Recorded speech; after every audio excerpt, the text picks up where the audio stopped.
Hey, treasure hunt fans, your old pal Big D back here again with a special guest today. And we're going to go ahead and do a little movie review today, and that would be of probably our favorite between the two of us movies of all time. That would be The Big Lebowski. Um, yeah, it's just a great movie. I mean, big fan ever since it came out way back in the 90s. Matter of fact, I remember, I think I saw it 3 times that opening weekend. Oh yeah. It seemed like every week, Friday night, Saturday night, I think we went Sunday to go see. It was a great movie. So we thought we'd get together and just talk about it a little bit. We actually just finished watching it a couple minutes ago to refresh our memories, although I don't think we really need that much of refreshment. No. Because we've seen it so many I don't know, I know I've seen it at least 9 times in the theater. Yes. With a couple of those times being like the midnight showings. The last one was at the Del Mar. Yeah, the Del Mar Theater. That's right. I remember going, wow, we're seeing this at the Del Mar. Right, yeah. The first time we saw it, I think it was Cinema 9 was the first place we saw it, yeah. So, with that, I go through a little bit. I actually brought some of my copies of the Big Lebowski that I have. This is not all the versions of Big Lebowski I have. I am missing a couple because they're packed away. Like, I have a Laserdisc version of it, and I do have a regular standard DVD version of it.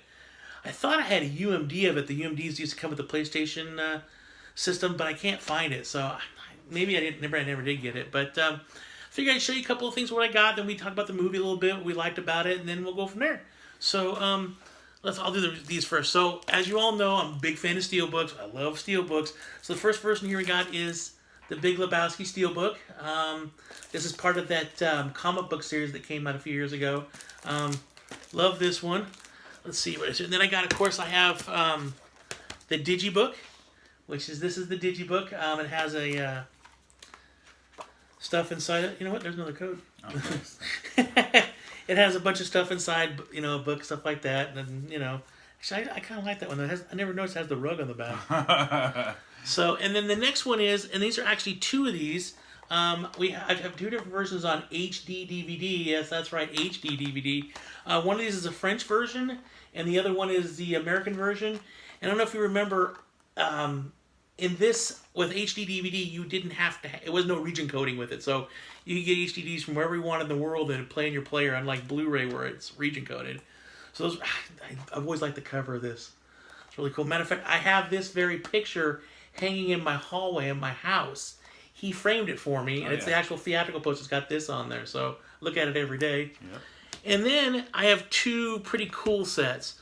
So the first one I have is an actual bowling ball that's got the movies inside. You just clap the ball. So, the whole theme is bowling about the movie. So this is the actual bowling ball, and then, I don't know if you can see on the back there, there's got extra features, and light's kind of glaring there, then extra features and stuff like that. And then the last version I have that I can show you is, this looks supposed to look like a bowling lane. So, I don't know if you can see in the camera here, but there's the markers. And this one I actually did open. And this is the DVD version. I always thought it was Blu-ray. So, this one has in here the DVD version of The Big Lebowski. And then it has coasters. So, it comes with these coasters. And then... It's for your White Russian, of course. Yeah, that's right. Of course. And then it has some publicity shots.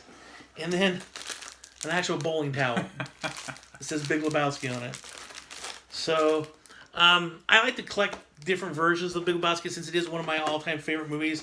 Whenever I see a new version of it coming out that I think is really neat looking, I'll try to pick it up. Although the wife's not very happy about that sometimes. She's like, "How many copies of that movie do you need?" But all of them. Yeah, exactly, need all of them. If you know a version that I haven't seen yet, you gotta let me know.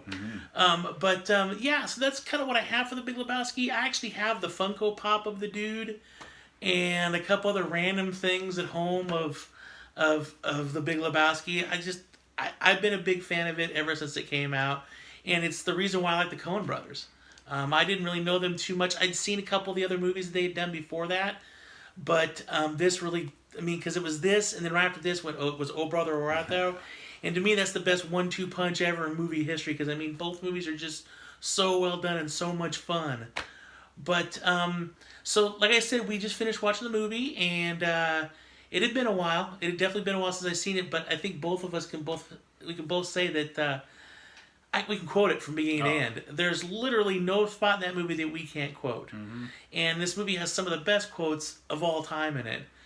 Oh man, anytime you're in a situation, man, you gotta, careful, man, there's a beverage here. You know, you throw those quotes out. He and I do it all. We'll do it all the time whenever we get together, big family get together, something like that. It drives our mom nuts sometimes because we'll just sit there and quote that movie back and forth. Yeah, we have a conversation just in movie quotes from that movie. Exactly, and it's easy to do because there's so many great quotes in that movie. And I mean, look at the cast of the movie. I mean, from John Goodman to Steve Buscemi, and I know I said that wrong because I think it's Buscemi.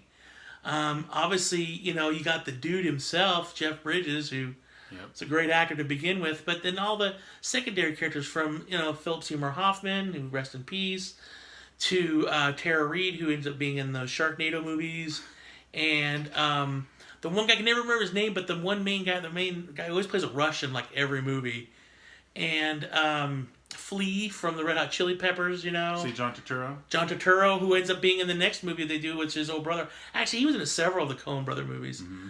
But it's a big cast of a lot of people that, you know, have gone on to do pretty big things. Sam Elliott, yes. The Stranger. Yep. How can you forget about The Stranger, you know? So it's just a lot of fun and a really good movie. It really holds up the test of time. Even watch it today, it still holds true because obviously it takes place in the 90s, so it's just fun. You know, it really holds up. You can watch it anytime. Sit down and watch it. I know that I'll have many nights where I'm like I can't sleep. Something like that. You throw that movie on, just watch it, just sit back and relax. You know, taking one for the dude.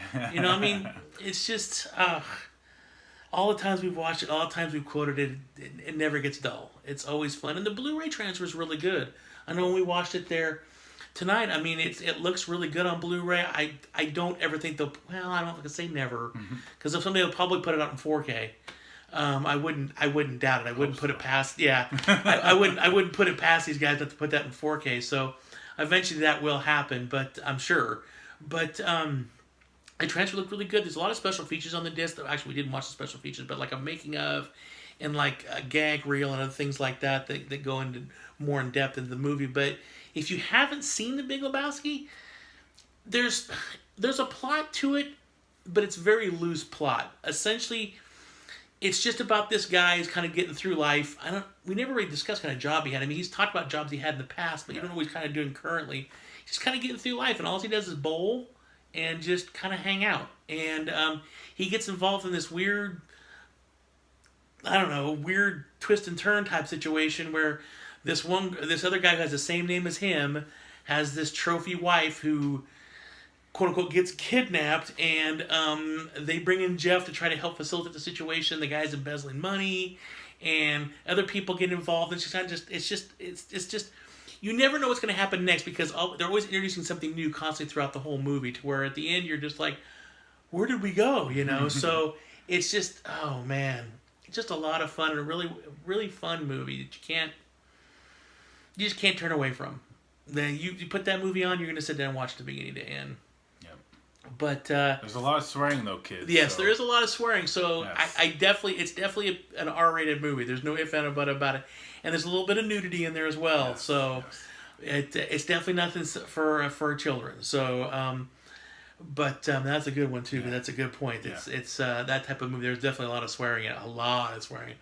I think they've done studies before how many times certain words were used in that movie, and like I believe there's even drinking games where certain things are said throughout the movie that you do, or certain things that Walter Sobchak, who's John Goodman in the movie, does, because he's kind of, even though the movie's really about Lebowski, about Jeff Lebowski, I would say that John Goodman's character is just as big and maybe even larger in life in some scenes that even the main character is. He kind of steals the scene in a lot of the movie because it just, you know, he fought in Vietnam.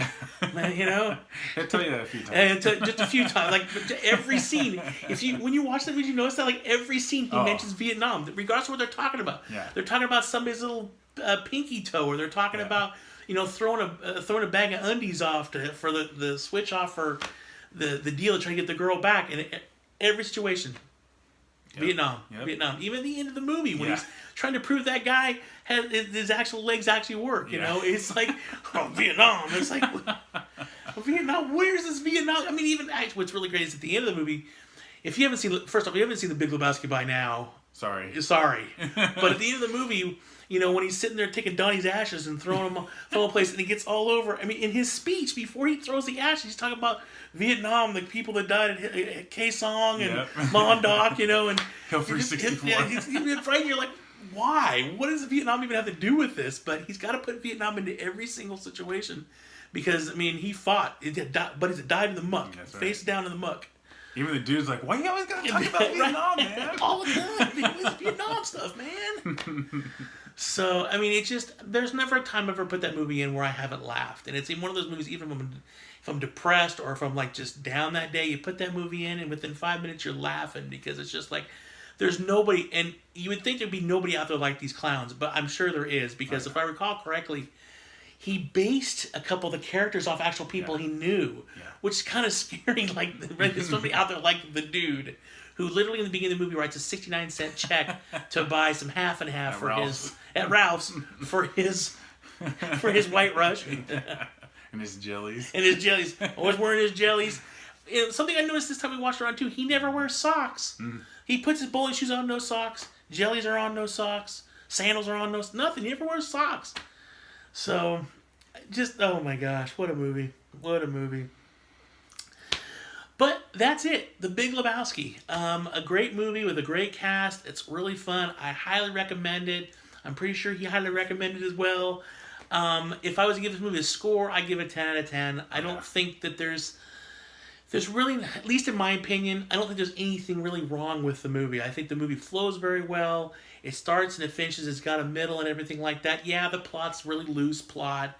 It's more just the adventures of this guy kind of bippy-bopping around. He's 40-something years old, and just kind of getting through life. So, but, yeah, definitely check it out. It's a really good movie. I know I'm pretty sure it's on Netflix. I'm pretty sure it's on some sort of streaming or on-demand service or something like that. So if you haven't seen it, you definitely want to check it out. I guarantee you'll get a good laugh at it.